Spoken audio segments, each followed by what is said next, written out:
Okay, hi everyone. It's good to see you again. I'm back for another Toddler Tuesday. Woohoo! I love Toddler Tuesdays. I love to be with you online and talk about our kiddos. It's one of my favorite things. So I'm really sorry that I missed last week. I was not feeling good at all. And I was so grateful for Shannon to step in and do a Toddler Tuesday for me so that we didn't miss out on connecting last week. So I really appreciated that. But I'm feeling much better now, and I am excited to be back with you this week. So my household is kind of in transition right now. We are getting ready for fall. We're putting up decorations. Our schedule is finally changing because I don't have kids in school, and so our schedule doesn't really change until the season changes. And since the weather is finally starting to be like rainy and cold, the sun is going down sooner, and so that affects bedtime. All those things. So our house is finally starting to transition into kind of a different phase and routine and those kind of things. So I'm really excited to talk to you about some of those changes and some interesting things that have happened with my kiddos. So I'd love to hear from you and let me know what kind of transition you guys are going through or what changes you're having right now, if you guys are excited for Halloween. I know we are doing a family themed costume, so I'm really excited. And so hopefully it'll just be really fun. So I'd love to hear how you guys are doing and what your costumes will be and stuff like that. My kiddos are around, so you might hear them in the background. But you're a parent too, so you understand. But I'm really excited to share with you today something that I've realized just in the past few nights. So like I said, we've been kind of transitioning because that it gets dark at like 7 p.m. It gets dark a lot earlier. And so we've started putting our kids to bed earlier because we're not running around doing all the fun stuff that we do in the summertime. And so because of that, our kids are having a hard time with the transition. They don't want to go to bed at the earlier time. And in the past, my husband and I, we usually just hang out quietly or go to bed as early as they did because it was like, you know, the summer schedule and a lot later than we would normally put them to bed. So now that we're putting them to bed early again and doing that transition, we are staying up and watching a show or just having some ice cream or hanging out or whatever, and our kids are having a hard time with it. And so the past 3 nights, my son has been getting up over and over or shouting at us from his bedroom and trying to tell us to go to bed, and that's not cool. And so all these different things, and I just have been getting more and more frustrated. It's been going on for just like 2 nights and just feeling like, man, what do I do? I'm not sure what I'm doing wrong or what's going on. And this little thought came into my head that I'm giving him too many chances and not enough choices. So that's what I'm going to talk to you about today. And this is something I learned from Colorworks a long time ago, but you know, you just get in the routine of things in life and you just forget some things, and then you realize you need to implement them and put them back into your parenting toolbox, so to speak. So what I want to talk to you about today is giving choices, not chances. So for my example with my toddler is I'd get frustrated and I'd say, you need to go to bed now. Some of those command and control parenting things that are not so good, part of the ugly gray boxes that Shannon talked about last week. And you know, I'd say things like, if you don't go to bed, then I'm going to come in and close your door so that you're not distracted anymore. Or just telling him, repeating myself over and over. And if you find that you're repeating yourself over and over and they're not listening, then usually that's chances of go to bed. You need to go to bed now. And that's a chance after a chance after a chance. And so that little voice popped in my head that I'm giving him chances and not choices. And so that's what I needed to change. And I'm just really excited that I had an example to share with all of you. And so this is what's going on in my life. So that's why I wanted to share it in a Toddler Tuesday, is that with our toddlers, they're constantly learning from us as their parents, from the world around them. And so they're learning like, oh, mommy and daddy aren't serious when they tell me to do something until they use a specific tone of voice. Or, you know, it's not always that calculated. Sometimes they just get distracted, and like my son, he's an extrovert. He just wants to be part of the fun and the people that are around him, and that's why it's hard for him to go to bed when he sees that other people are still socializing. So it's just, I'm really excited to start giving these choices and no more chances.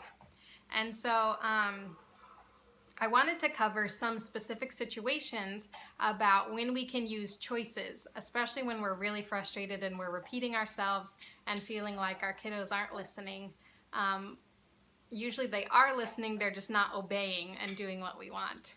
And by giving them a choice, then they have to tell you specifically whether they will or will not do that.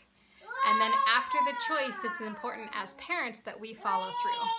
And that's the thing also that I realized with giving chances is I kept, you know, saying I would do something and then not doing it and giving him another chance and another. And then I wasn't following through as the parent. And so when you give the choice, and you usually can tell them what the right choice is because they're still learning, sometimes they don't know the right choice. So if we tell them the right choice is to do as mommy or daddy asked, then we're teaching them while giving them the freedom to choose. And then after they make the choice of either doing what you said or not doing it, then we can give the appropriate consequence, which is either a reward for doing the good thing or a consequence that's like a punishment of not doing the right thing. And so some examples that I thought of to give today is about like when your toddlers are not sharing. And a lot of times in my household I find myself saying things like, you need to share with your sister. Why aren't you doing that? You need to do that now. Or I'll say, if you two can't share, then I'm going to, you know, take the toy away, or I'm going to put you in timeout. But again, to the toddler, I don't know if he really understands what I mean by share. Like to him, he thinks giving one crayon to her and he keeps the rest is sharing. And that's not going to cut it in this case, you know?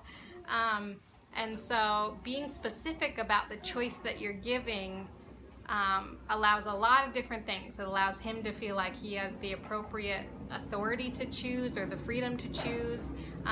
It helps him see what I mean specifically about sharing and creates that teaching moment. And then I can also talk about that it's kind to share to others and expound on that teaching moment. And again, I know this is hard with life, and you're busy and crazy, and a lot of times you gotta go places, and it's hard to take this extra step, but I know that it's gonna be extremely rewarding to you as the parent and your relationship with your kiddos. So for sharing, you could say something like, I see that you and your little sister are having a hard time sharing right now. So you have two choices. You can either give her half the crayons and you have the other half, and then you both can play together and color together. Or if you choose not to share with your sister, then you will have to step away from the crayons and have some timeout time until you are ready to share. Will you share with your sister? And then that will you gives them the choice, like, yes, I will share with my sister, or no, I want all the crayons. And then you can follow through with the consequence or the reward for that. So that's one example. Another example that's really hard is some of those times when your toddler's fighting you on something and they don't really have a choice. They have to do the thing. The car seat. It's one of those things that they have to ride in the car seat. It's for their own safety. There's laws. We want to keep our kiddos safe, so they have to be buckled in the car seat. But a lot of kids have a hard time with that because they feel like they're restricted, they can't move, they want to be in the front by you, lots of different things. And so because of that, oftentimes they throw tantrums when we put them in the car seat. They're just done being in it after a long drive, or they just want to be out and play. Lots of reasons. But overall, we can still give them a choice even when it feels like they can't have one because they have to be in the car seat. So in an example like that, we can give them a choice like, while you're in the car seat, you can choose to either read a book or have a special toy with you. And then they feel like they still have the freedom to choose something for themselves, even when they have to be in the car seat.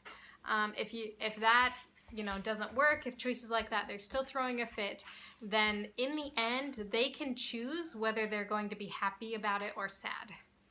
And so a lot of times you can say, I know that sitting in the car seat is really hard for you, but you still have two choices. You can either choose to be a happy boy and sit in the car seat, and you and I can talk and play games like I Spy, lots of fun things like that, or you can choose to be sad and grumpy about it. That is your choice, but I know you'll have a lot more fun if you choose to be happy. Will you choose to be happy in the car seat? I love to end with that, will you? And then they can either say no and be pouty, or they can be like, okay, mama, and then choose to be happy. If they choose no, then you can say, well, that's your choice. Mommy will choose to be happy, and then you can walk away and walk to the front seat and just try to ignore them or drown them out with music or something. But lots of different ways that you can use choices and not chances in your parenting. So I was just really excited to tell you about that. My kiddo wants to jump up here. So there's lots of ways that you can use choices and not chances in your parenting, like I said.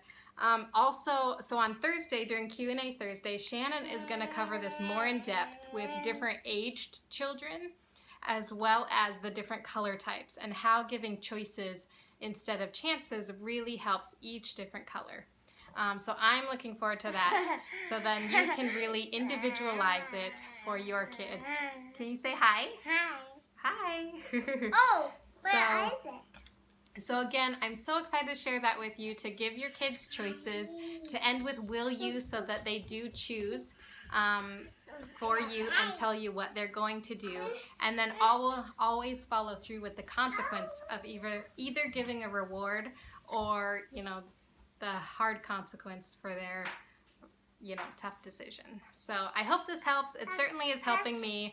I can't wait to keep giving my kiddos choices with bedtime and sharing and all those things, and I'll let you know how it goes. So I hope you post in the comments and let me know how this goes for you too. So I'll see you next week for Toddler Tuesday. Can you say bye? Bye. Bye.